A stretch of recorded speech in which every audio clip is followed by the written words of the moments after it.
Over the years, Coffeezilla has become YouTube's best detective. He will do his absolute best to uncover the biggest internet scams. It doesn't matter if you're an owner of a $30 billion cryptocurrency exchange or if you're one of the biggest YouTubers. If you're a content creator scamming your audience, odds are Coffeezilla will expose you and all the shady things you are doing so your fans can see. FTX was a cryptocurrency exchange and a hedge fund that collapsed in November 2022 after its founder and CEO, SBF, Sam Bankman-Fried, was accused of fraud. But Coffeezilla was already very skeptical of FTX and SBF way before this. April 26, 2022, Coffeezilla would upload a video titled "Crypto CEO Accidentally Describes Ponzi Scheme," where Sam Bankman-Fried exposes his whole scam months before the collapse. What Sam was trying to do was actually explain what a yield farm is, but in doing so, he ended up describing a Ponzi scheme. Hang on, let me look this up real quick. Yes. Yield farming is the practice of staking or lending crypto assets in order to generate high returns or rewards in the form of additional cryptocurrency. Sam Bankman-Fried, CEO of one of the world's largest crypto exchanges, is here. He appeared on a podcast to explain it to the unwashed masses once and for all. What is a yield farm?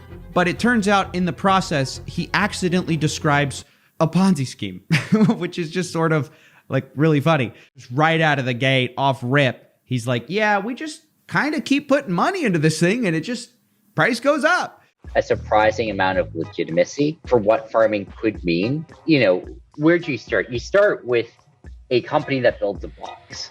And in practice, this box, they probably dress it up to look like a life-changing, world-altering protocol that's going to replace all the big banks in 38 days or whatever. Maybe for now, actually ignore what it does, or pretend it does literally nothing. It's just a box. He really described a box that has no value, and the only reason it has value is because people put money in it. I mean, that is ludicrous. It's fucking retarded.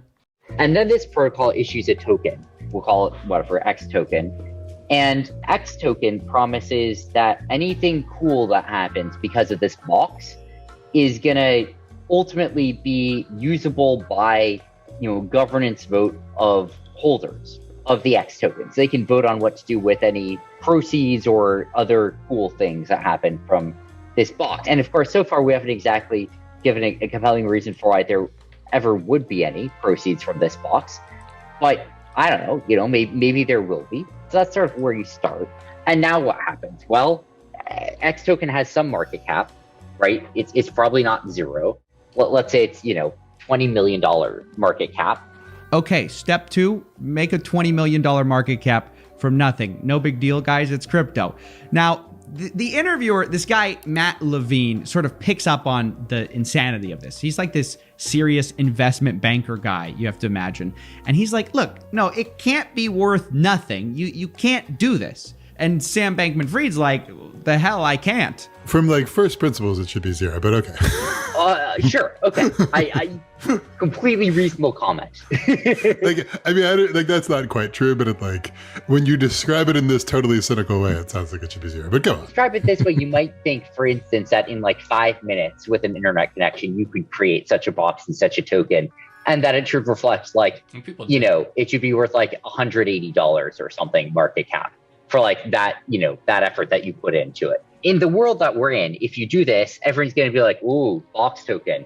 Maybe it's cool. If you buy a box token, that's going to appear on Twitter and it'll have a $20 million market cap. All right.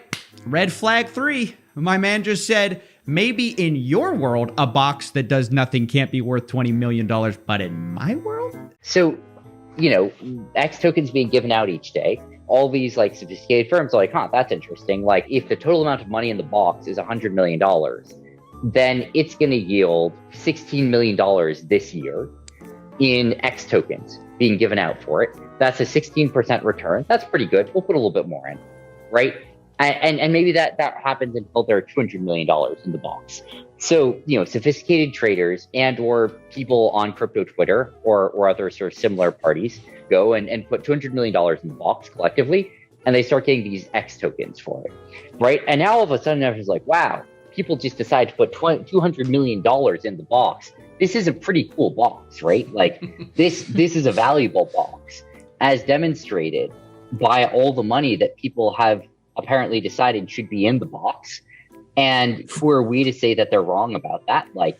this is, I mean, boxes can be great. Look, I love boxes as much as the next guy, right? And so what happens now, all of a sudden people are kind of recalibrating. It's like, well, $20 million, that's it? Like that market cap for this box? And it's been like 48 hours and it already has $200 million, including from like sophisticated players in it. Are you guys hearing this? He literally just described a Ponzi scheme unironically and said at the top of this interview, by the way, that this is one of the most important things in DeFi right now. Boxes that do nothing, that are in the shape of pyramids. After posting the video, Coffeezilla would keep trying to uncover FTX and even try to get an interview with Sam, but even when he would get one, Sam would be confronted with anything and he would just make up any excuse and just dip. That was until December 7th, 2022. Coffeezilla uploaded a video titled, "I accidentally got SBF to admit to fraud." See, after the FTX crash, everyone knew at this point it was all a scam, with the total assets missing on FTX was an estimated at a whopping $8 billion. But Sam was still trying to use plausible deniability. And in this new video, Coffeezilla got Sam to admit to commingling funds on FTX leading up to their bankruptcy in ways that he believed was fraudulent.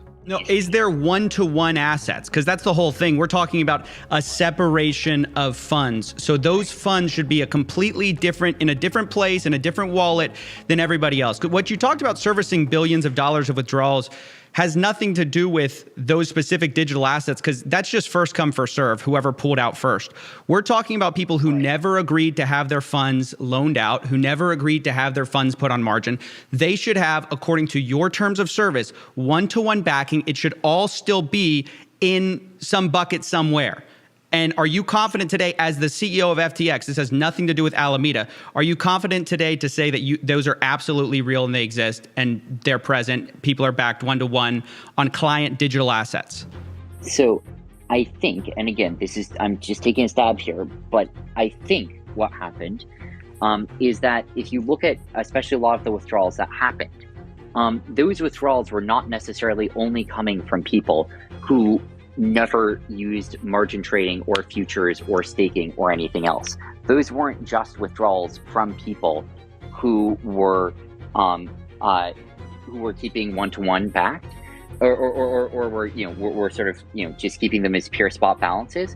And it was omnibus wallets between the various categories.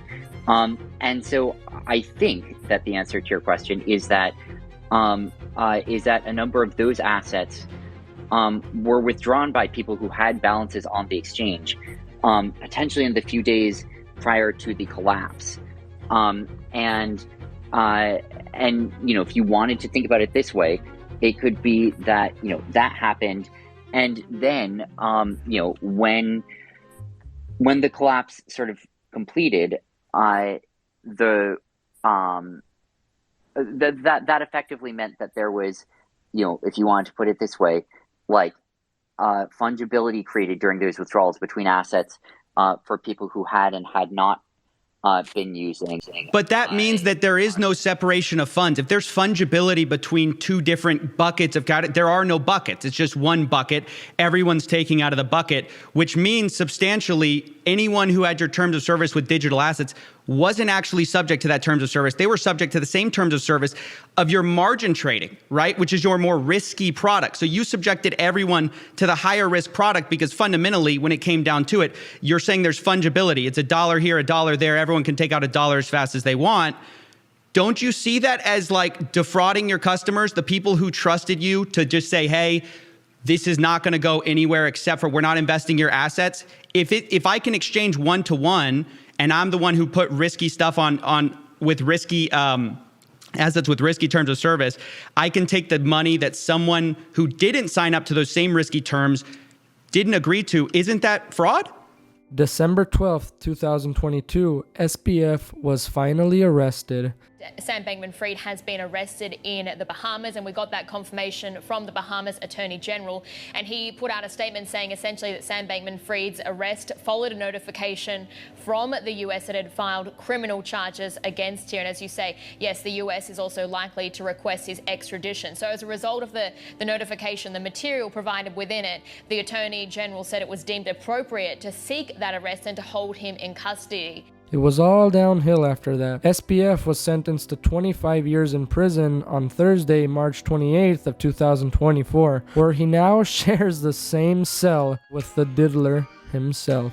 If you enjoyed this video, make sure to like, comment, and subscribe. And if you didn't like this video, make sure to like, comment, and subscribe. Thank you for watching, and I will see you all in the next video.